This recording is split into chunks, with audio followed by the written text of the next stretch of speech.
And here on our third Buenos Aires Mundial video.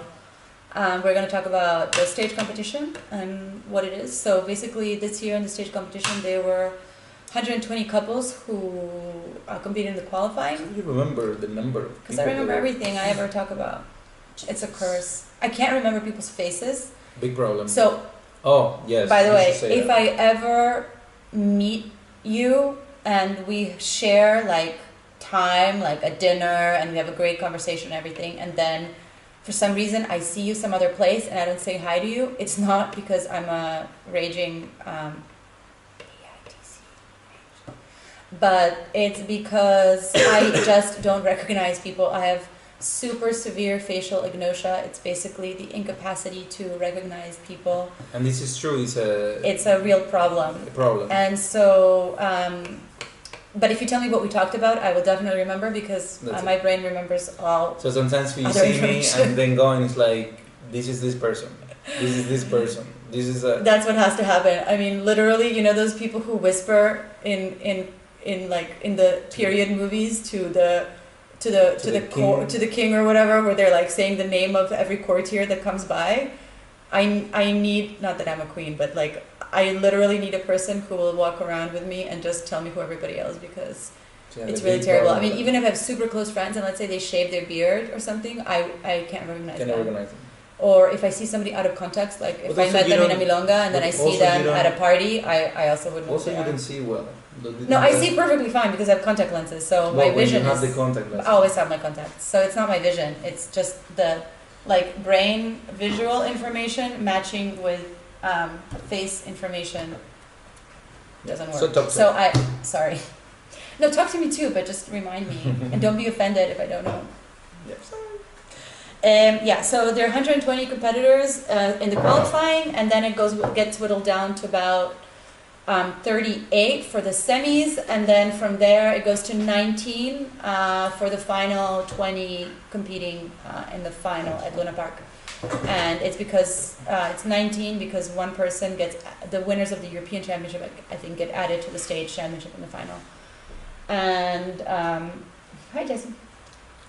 So it's basically the same process with the salon judges and the stage judges, that each sort of section, qualifying, semi, and final, has a separate set of judges. And basically each time you compete, you are sort of start at zero. Basically you get re-ranked.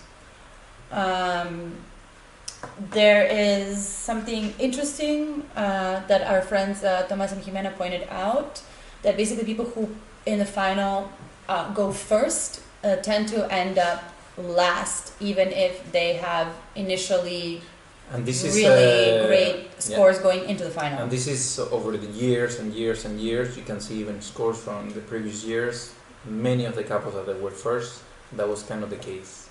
And it's understandable for one of the reasons that judges need to get warmed up, and you need to have some sort of a benchmark of measuring of the points. Believe it or not, even in salon too, you're comparing with other couples around. So sometimes even happen in salon that we didn't talk about, but that depend the ronda that you have, the group that you have. If the couples are really good or they're not as good, if you stand up more from them or not, I mean, it's just because people are comparing one with the other one to kind of have an idea, what's the course that they should give you. It's really hard. It's really hard to. I mean, I understand understand the judges too. Like it's no. I don't think it's an easy thing. Yeah. Yeah. What's interesting about stage is that it's supposed to be a really sort of broad and open category, but there are still rules. So for example, I think you cannot have more than 3 non-tango elements. I may be lying about this, but this is what I remember. You cannot have more than 3 non-tango elements in your stage performance. That means like if you're doing some lifts from contemporary or salsa something or whatever, you can only have 3 of those types of things. and the rest of the choreography has to be more tango heavy. But I always really like seeing the whole championship this year and watching it. I just don't understand something, like if why is all the expression or most of the expression in the stage category sort of, women have sort of like two roles. They're either like sexy goddess, like take over men type of things, and you see like, you know, with the dress and the boobs and everything, or they're like the don't submissive. You know, submissive, don't like run me over kind of thing. And most of the time, regardless of the music, people are wearing like basically super fancy ball gowns, and they're dressed in these really elegant clothes, regardless of the type of movement they're doing. It seems like there's a disconnect, between the music and the movement and what people are wearing. I don't know how most people like think about choreography, but if you're doing something for stage, you know, stage means theater. It can be theatrical. It can have an idea. I don't know why most of the dancing is like, okay, let me try to do as much of physical feat, like difficult physically stuff, to the music.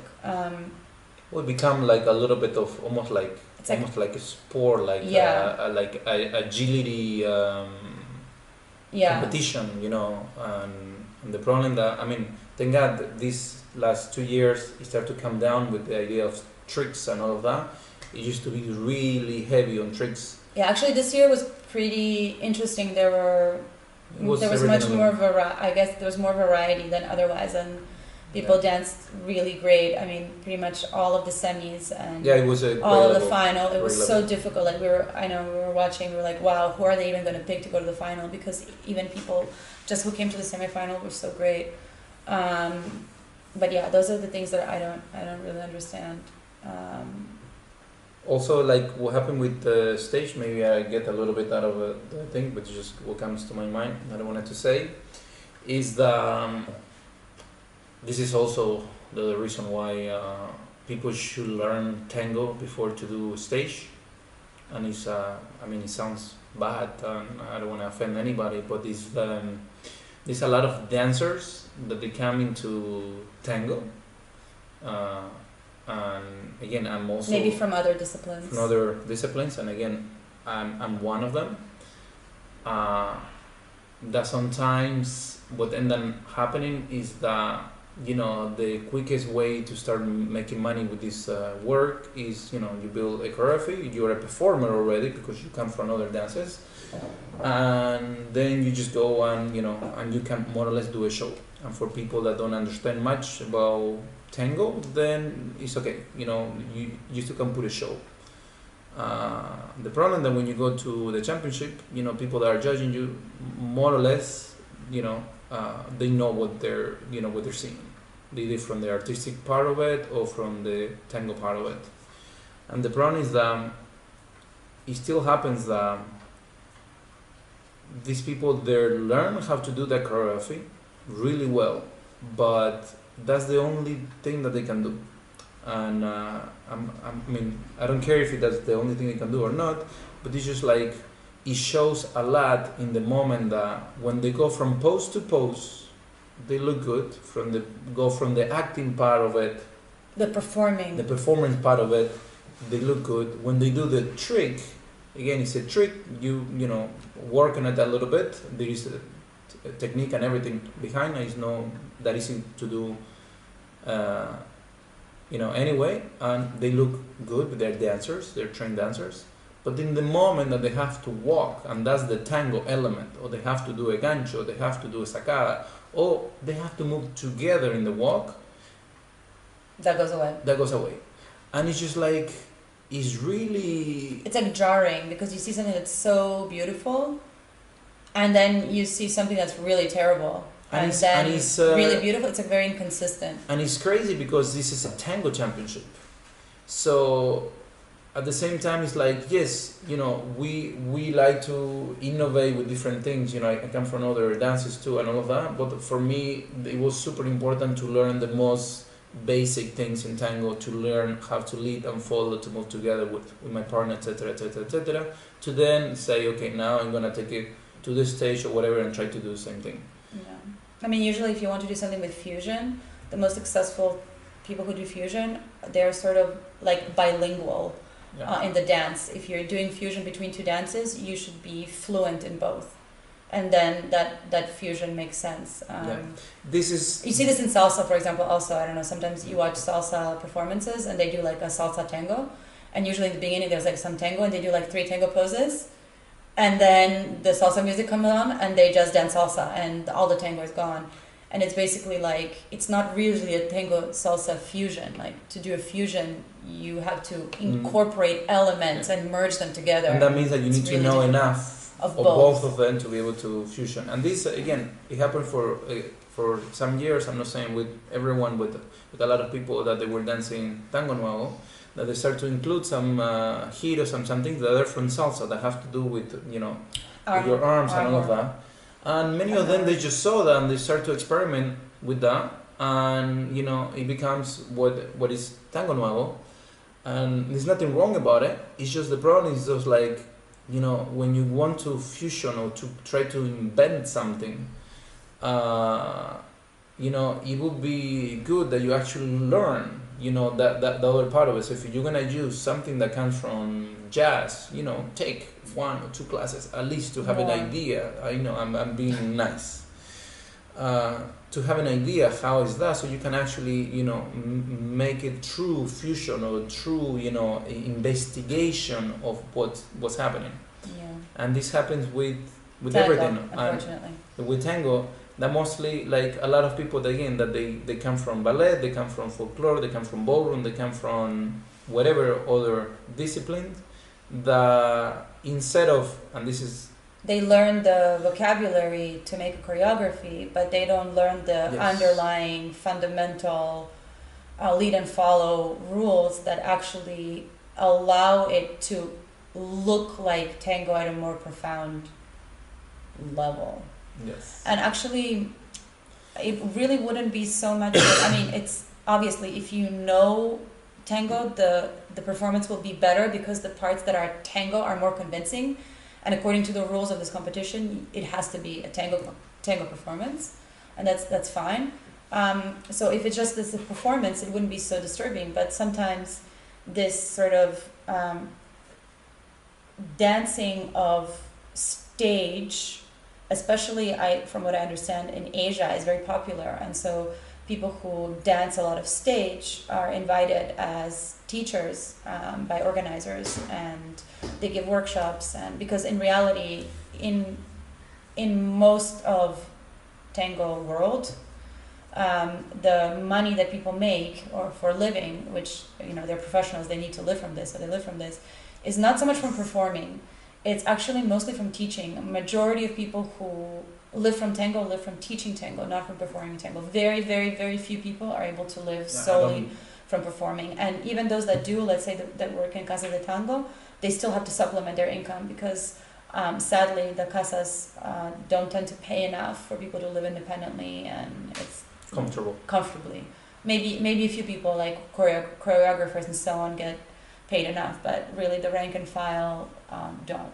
So most of the, and that's really, really unfortunate and sad. So most of the money is made by teaching, and so this becomes kind of problematic, you know.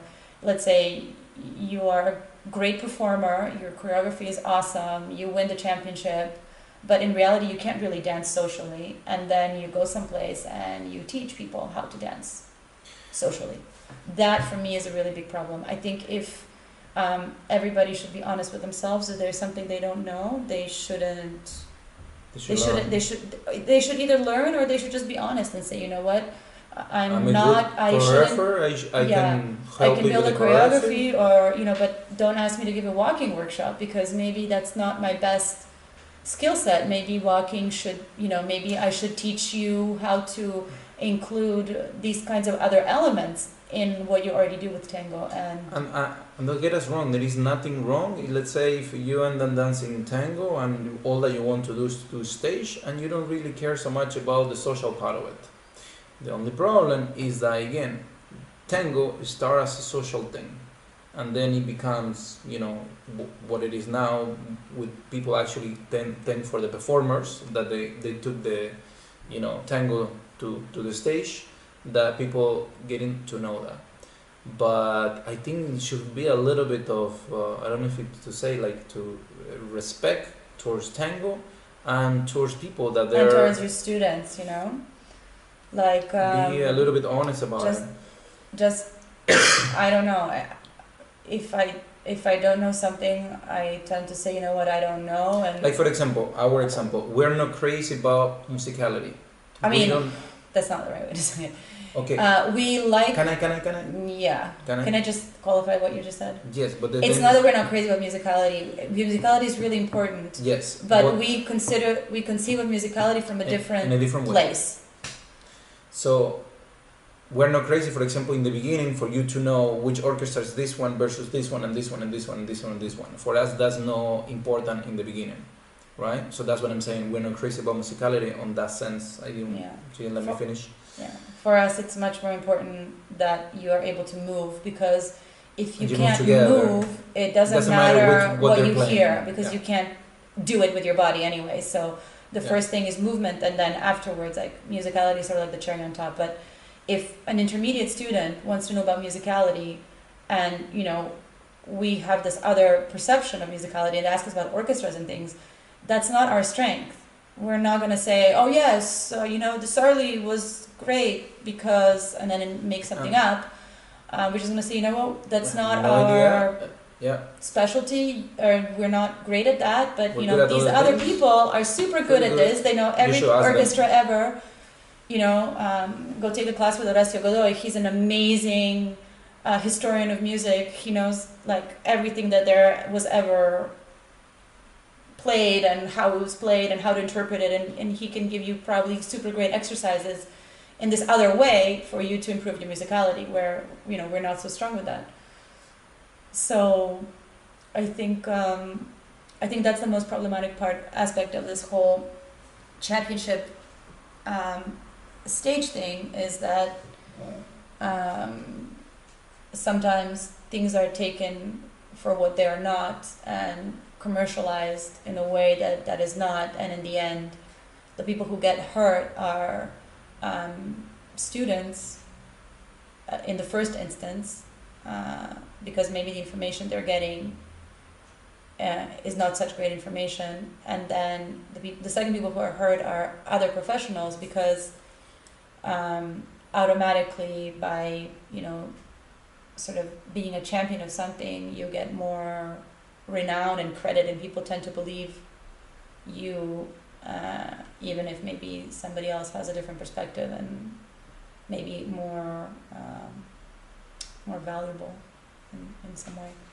So I mean, and this is important also, like, for the students, for you guys have to be a little bit more, do you say, just judgmental in a good way. So then, like, the truth is this: not all the great dancers, they're great teachers, and not all the great teachers are great dancers. And there's very few people, I think, have both qualities strongly expressed. Strongly expressed, yes. And again, even if there is somebody that you don't like how they dance because of the style or whatever, that is not your choice, that doesn't mean that they cannot help you, or that they won't teach what that you wouldn't benefit from their teaching. Yes. Or exposure to them. So, and this is also really difficult, because how do you know, right? Like, the easiest way to judge how maybe you can learn from them is by how they dance, because that's the most obvious thing. Yep. And this is, I think, where community organizers and community leaders in general have the biggest responsibility. I mean, the organizers are the ones who bring people to the community. Their role and their responsibility is almost like a filter. They act like some sort of a filter for the community, many social dancers don't have the time or the energy or the knowledge or the desire to do all the work of parsing through all the thousands of couples who are great dancers, and many of them who are great teachers, and like the community organizer is like the gatekeeper, and that person has to be the most informed. And sometimes it's sort of surprising how little information some people have about sort of dancers from the past, or people who are really influential in teaching. I mean, if you really think about it, tango was pretty much dead until the 1990s, and then there were maybe like 10 teachers in Buenos Aires, in all of Buenos Aires. So everybody who comes in modern tango dancing has been taught by one of those 10 people. And then those, 200 people taught the next generation of like 3,000 people. So can we even give some names so then some people, they can even look at their stuff? I mean, they can contact us. If you guys want to know more names and things like that, just ask. Yes. I mean, we'll on our classes, we always mention many people that we either study with or our teachers study with them. Yeah. So but of course, like innovation is happening. So maybe the way that people were being taught 30 years ago is really different from the way, let's say, we are teaching now. And our teachers really gave us a huge amount of information, and we got super strong foundations from our teachers. Our first teacher was Diego Di Falco, who's an amazing dancer and performer, and actually the person who taught us that everything is leadable, including ganchos. And this is, again, I have to say, very few people really think few this. people think that this is possible. And have the skill and set. have the skill to be able to literally, and this is not like a suggestion. Or this an is not intention. like an intention. Or it's not like, oh, she knows that's why. No. You literally have no option as a follower, but at the same time you feel you have the option to move, freedom to move. The freedom to move, to be able to literally lead everything. Everything, like foot here versus foot here. From lifting the leg like this, like however you want, from only lifting only the knee versus extending the entire foot. Like a from kick doing versus a a lapis, rebote. A kick versus a rebote versus a voleo, enrosque for the follower to do a back sacada. There's all these different things that honestly, thank God we have him as our first teacher to understand that was possible. Yeah. Because then we met many other different teachers, colleagues, friends or whatever, that they didn't learn that way. That they still good dancers and you still can do a lot of things with that. But let's say for them that's like a gancho is the option of the follower, and from our experience from our first teacher we know that it can definitely be led. Yes. And then understanding that you can have the control, because almost feel like you have control over her leg in a way that you don't really grab her leg and you make her do it. Yes, it's not like that. She still feels the freedom that she's actually doing it, but you're only showing her only one option in a way. It's like, I always describe this like, it's like being in snow and the leader is there with a shovel and he's shoveling out a path for you, and so you move down the path because you're moving yourself through the snow, but you have only one option and to go, and that's the option that he's opening for you. So it's like a really, really interesting conceptual thing, because if you think that some things are not leadable, then the question becomes, okay, well, what's not leadable, right? And then like, really what are the lines? And this is really interesting. If you lead the cross, there are some people that they say the woman knows after I take 2 steps, some old idea, but if for you say, yes, I lead the cross, or I lead the ocho cortado, right? If you know how to lead the ocho cortado, right? Why you cannot lead the gancho, for example, or why you cannot lead a voleo? Or if you know how to lead a voleo, how is that you cannot lead the gancho? I mean, just really think about it. For us, it's always been like that since our teacher. If you know how to lead one step, a side step, a back step, a forward step, that means that you know how to lead pretty much the rest of the things.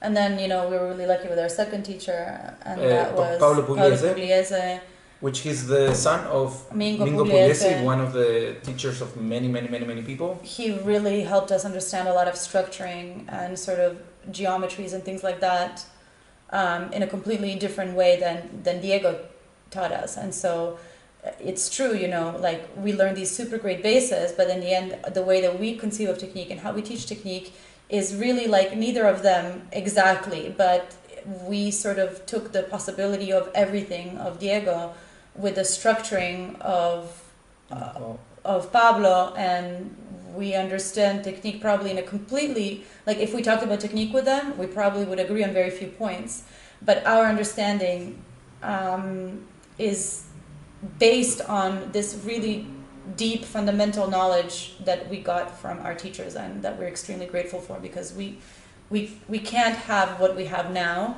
without what they have given us. And we have to say we are extremely lucky that we have them, and you know, and everybody else who came afterwards, because then we took many classes with many different people and we sort of edified and sort of closed any holes or gaps or things in our conceptual understanding by exposing what we thought to sort of challenges from all kinds of different, from our students and also from other professionals. And so so this is kind of a digression, but to go back, so today the knowledge is sort of broader than it was maybe 3 generations ago, but I think it's really important for organizers and people who are gatekeepers in their communities to have more information than the people that they are serving, which is the community that they organize for. So I think with all of that in mind, it's really important when you're looking at stage competition to understand that stage dancers are brilliant professionals. They have spent a lot of time developing their skills. And many of them invest a lot of money. And many of them invest, time and money into their education. And they all have information, but the question is, what kind of information do they have? And, is it appropriate to ask somebody who is obviously a great dancer, but maybe doesn't know how to lead and follow? Is it appropriate to ask them to teach a class on leading and following? Maybe not. Maybe what you should ask them is to teach a class in something that they're actually a specialist in. And that would reduce a lot of the confusion and redundancy and problems that sort of occur. But I don't know, we went all over the place in this conversation. I guess there's a lot to talk about. We have a lot of things to talk about, guys. You have no idea. Since the moment we thought of doing this vlog, there's a lot of controversial things. I have to say, we are trying to control ourselves, not to, we don't want to offend anybody, but this is what we think. And for many years we have don't say a lot of these things. And we just feel that this is the time to talk about a little bit about different things, and mostly for you guys to get to know us more and get to know what we think, and get to know also what we know from our teachers, from experience, and all these things that it happens in the tango world. Yeah. So anyway, how much time have we talked? We're good Already. Mm-hmm. Because I want to say one more Rika, thing. go ahead. Do I have time to say one? Yes. Okay, so the one other thing that I want to say is I am really curious to see what's going to happen in the next championships. I really, especially in the stage category, I really hope that people take the challenge of being theatrical and working in a stagey way while keeping the tango spirit in their choreographies. I think all of those things are really important, and I hope to see more variety and more sort of diversity and more personality in the stage category. And there's so many brilliant dancers who are competing in stage that there's a lot of room for them to showcase sort of original and innovative ways and we're of talking about performing. And we're talking about a lot of talented people from all over the world. They're not only Argentinians. Yes. But we can talk about the whole Argentinian foreign thing, but we're not going to talk about it right now. Yo siendo argentino hay muchas cosas que quisiese decir que no comparto. Yeah, maybe not today. Maybe Quizá another no day. día. Some other day. Anyway, thank you guys for listening. If you're interested to know more, just ask us. We'll be super happy Yes. to. And again, we're doing this not to offend anybody, not to talk bad about anybody. We just what we think a little bit, and we're just trying to. And these are generalizations, so we're not. I'm not pointing at anybody in particular. There are no fingers being pointed. So, if you feel offended, I'm sorry in advance. Sorry. We don't Maybe, mean any of that. We don't mean to offend anybody, but we just sometimes we only get to talk about this only with our close students. That sometimes we have time. So and we can sometimes talk about it's good to air out the closet and sort of bring these questions to the larger community and share, because talking about stuff sometimes makes us progress. Yes. Anyway. Thank you. See you in our next video.